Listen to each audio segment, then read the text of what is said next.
सभी भक्तों को मेरा जय श्री कृष्ण, जय सिया राम, जय जय श्री राधे। आज हम राजा सुकंत की कहानी सुनेंगे। भगवान से भी बड़ा उनका नाम होता है। हनुमान जी और श्री राम के बीच युद्ध क्यों हुआ था? नारद जी बड़े लीला विहारी हैं। वे हर लीला भगवान के नाम, महिमा, गुण और शरणागति की महिमा को पुष्ट करने के लिए ही प्रकट करते हैं। वे स्वयं भगवान का साक्षात स्वरूप हैं।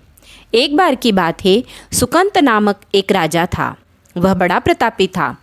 उस समय भगवान श्री राम जी चक्रवर्ती सम्राट पद पर विराजमान थे।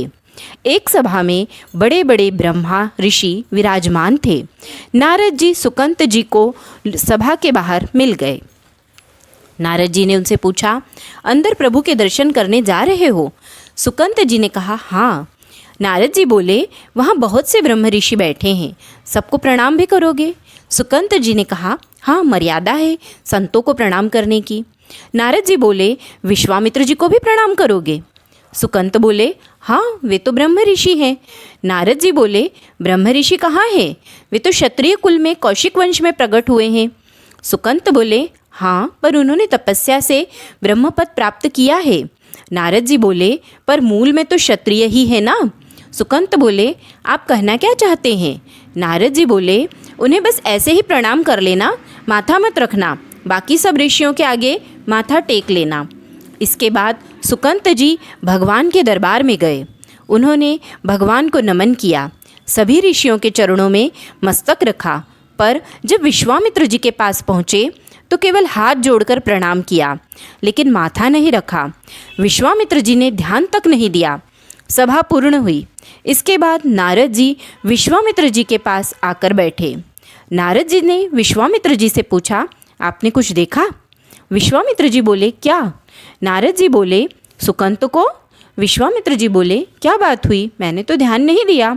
नारद जी बोले, सुकंत ने सबको माथा टेककर प्रणाम किया, आपको बस ऐसे ही प्रणाम कर दिया। विश्वामित्र जी बोले, हाँ, उसने ऐसे तो किया, पर इस बात पर मेरा ध्यान नहीं गया। इसका कोई विशेष कारण है? नारद जी बोले, हाँ, वो कह रहे थे कि आप मूल में तो क्षत्रिय ही हैं, ब्रह्म ऋषि तो आप बाद में तपस्या से बने। यह सुनते ही विश्वामित्र जी को बहुत क्रोध आया। नारद जी ने कहा, उसे दंड तो मिलना ही चाहिए। आप जैसे ब्रह्म ऋषि के साथ ऐसा व्यवहार? नारद जी ने वहाँ सुकंत को विश्वामित्र जी का अपमान करना सिखाया और यहाँ उनकी शिकायत भी कर दी। इसमें उनका कुछ विशेष उद्देश्य था। विश्वामित्र जी आवेश में खड़े हुए और बोले, रघुनाथ, आपके दरबार में हमारा अपमान हुआ है। श्री राम बोले, प्रभु, आपका अपमान? विश्वामित्र जी ने कहा, सूर्य अस्त होने से पहले सुकंत का मस्तक मेरे चरणों में होना चाहिए। इस पर श्री राम जी ने कहा, प्रभु, मैं आपके सामने सत्य वचन कहता हूँ, यदि सूर्यास्त से पहले मैं उसका मस्तक आपके चरणों में न डाल दूँ तो मैं रघुवंशी नहीं, आप शांत हो जाइए। नारद जी सीधा सुकंत जी के राजमहल पहुँचे। वो सुकंत जी से बोले, अब तो शाम तक मारे जाओगे। भगवान श्री राम ने संकल्प कर लिया है कि तुम्हारा गला काटकर विश्वामित्र जी के चरणों में डालेंगे। सुकंत जी घबरा गए, बोले, महाराज, आपने हमें फंसा दिया। हम तो साष्टांग प्रणाम कर लौटने ही वाले थे। आपने ही कहा था कि बस हाथ जोड़ देना। नारद जी बोले, हमें क्या पता था कि बात इतनी बिगड़ जाएगी। अब तो समस्या सच में फंस गई है।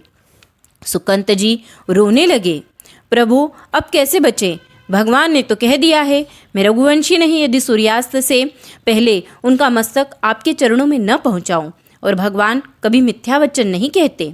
अब तो मैं मारा ही जाऊंगा। कोई उपाय है प्रभु? नारद जी बोले, एक ही उपाय है हनुमान जी, वही बचा सकते हैं।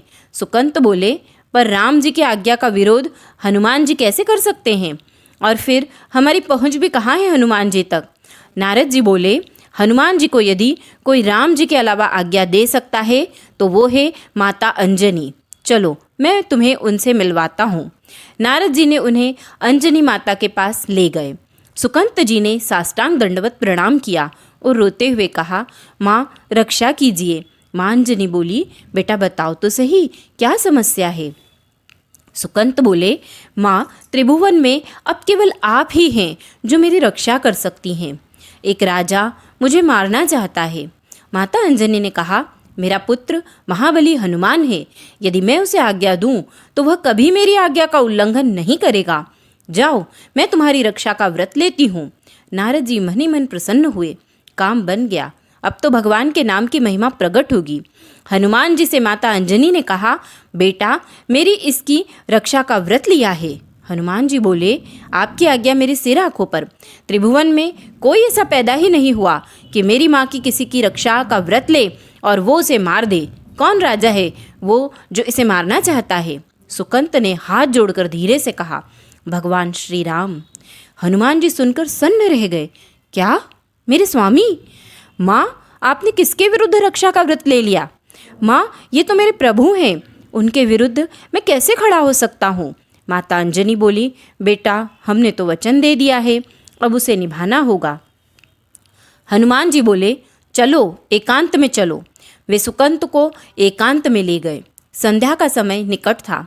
सूर्यास्त होने ही वाला था। हनुमान जी बोले, अब बस एक उपाय है। तुझे अपनी हर श्वास में राम नाम जपना होगा। जहाँ राम नाम रुका वहीं भगवान का बाण तुझे समाप्त कर देगा। पर यदि तेरी हर श्वास में राम नाम चलता रहा तो तू बच जाएगा। तू बस सीताराम सीताराम सीताराम यही जपता रह। यह क्रम कभी टूटना नहीं चाहिए। यदि बीच में जरा भी अंतर पड़ा तो प्रभु का अमोघ बाण तुझे काट देगा। अब तू चिंता मत कर, बैठ जा और नाम जप शुरू कर दे। सुकंत बैठ गए और जपने लगे, सीताराम सीताराम सीताराम। हनुमान जी महाराज ने करताल उठाई और वो भी प्रभु का नाम जपने लगे और उनके आसपास नृत्य करने लगे।